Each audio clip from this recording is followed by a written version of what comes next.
Splatoon is a kid-friendly shooter that originally came out on the Wii U in 2015, and the latest incarnation, Splatoon 2, came out on the Switch in 2017.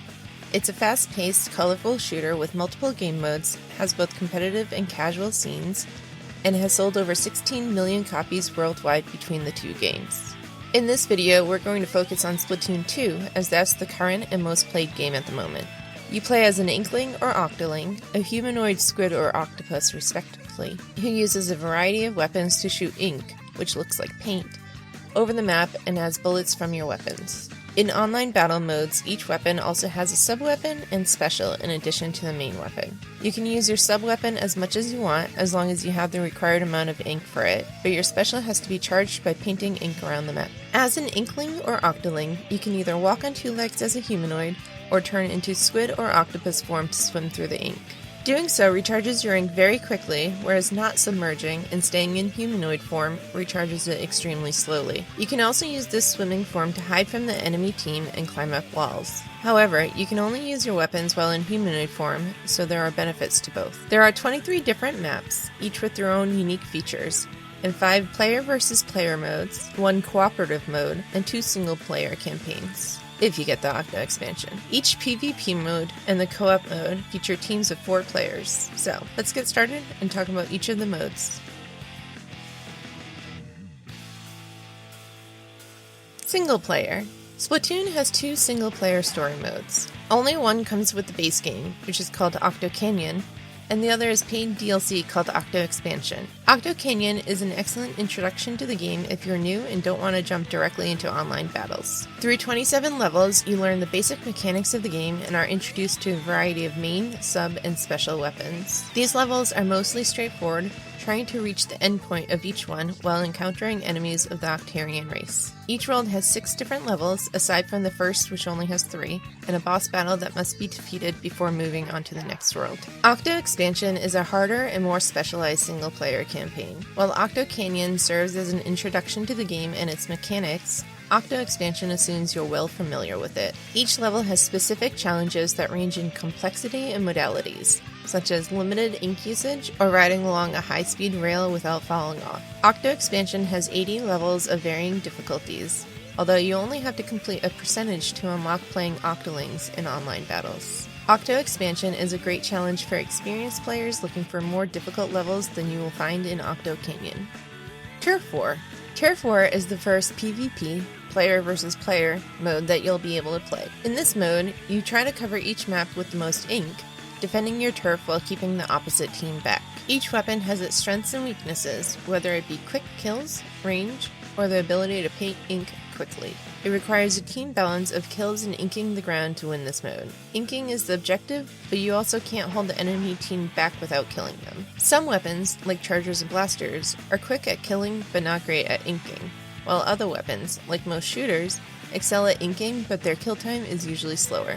Depending on what kind of weapon you're playing, play to its strengths. Although, you sometimes might find yourself on an unbalanced team with all weapons that are bad at painting or bad at killing, and you'll need to improvise and adapt with your weapon as best as you can. Ranked modes. There are 4 ranked modes in Splatoon 2.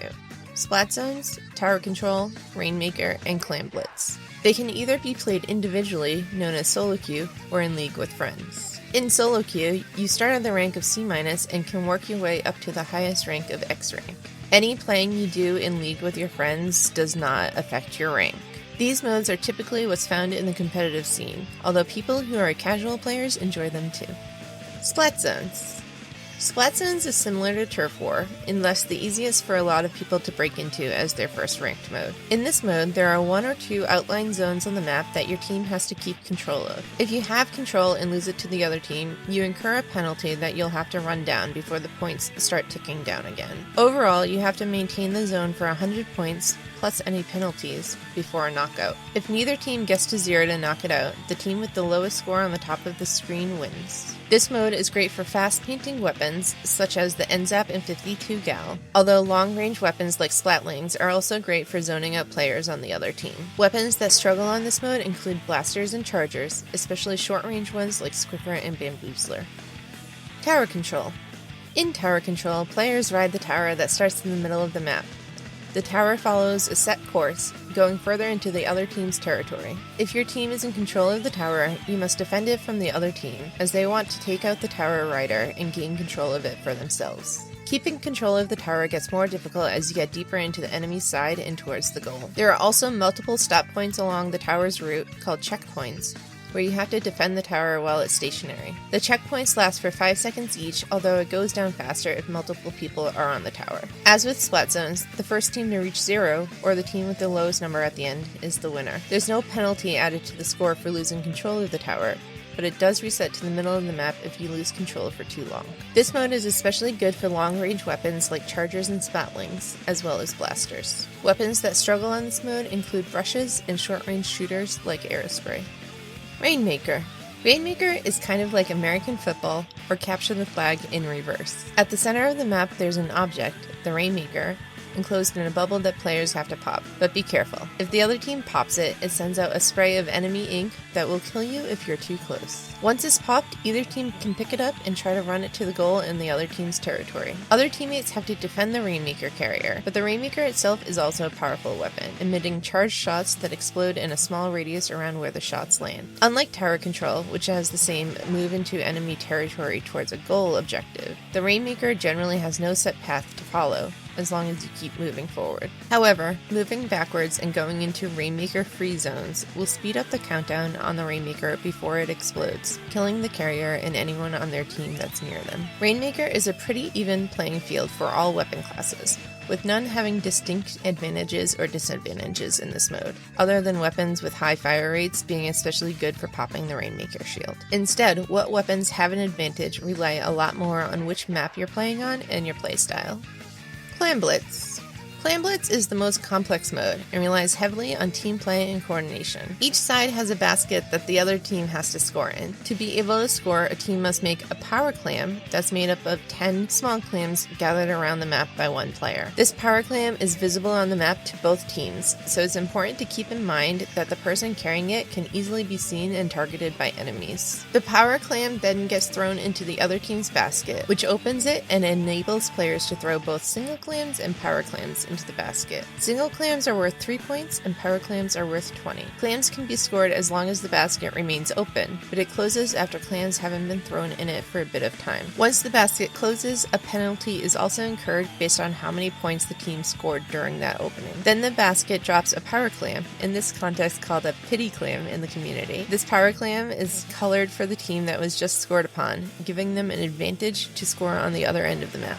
Depending on the map, this mode can either be a stalemate for most of the game or knock out pretty quickly. Weapons that excel in this mode are quick weapons that have a lot of movement, like short to mid-range shooters, brushes, and rollers. Weapons like chargers and other slower weapons struggle on this mode, although they can be very useful in defense. Salmon Run. Salmon Run is a co-op mode that was introduced with Splatoon 2. In this mode, you team up with 3 other players, either friends or random players, to defeat hordes of salmonoid minions and bosses. You're brought out to an isolated island that you have to keep from being overrun by these salmonoids. There are a number of different battles you may encounter, but they all center around the same goal: defeat the salmonoids to collect golden eggs, meeting a set quota of eggs every round, without your whole party wiping. Each battle has 3 waves, which increase in difficulty, and there's an overall system of ranking up to higher difficulties. Each rotation of Salmon Run has set weapons, based on weapons in multiplayer battles, which are assigned randomly to each party member, and sometimes there are mystery weapons or special Grizzco weapons that only appear in Salmon Run. While Salmon Run isn't always available, the rotations are open for about 24 hours or more, and gaps between rotations are usually about 6 hours, give or take a few. This is just a brief overview of Splatoon, and of course there are many intricacies that go into a game of this scope. If you're interested in learning more about this game, feel free to comment down below with any questions. I've also linked to some excellent and informative content creators in the description. As for me, I've been playing Splatoon competitively since 2016 and main the Octobrush, so subscribe and stick around if you're interested in Octobrush specific content and knowledge. Thanks for watching! Have a wonderful, wonderful day.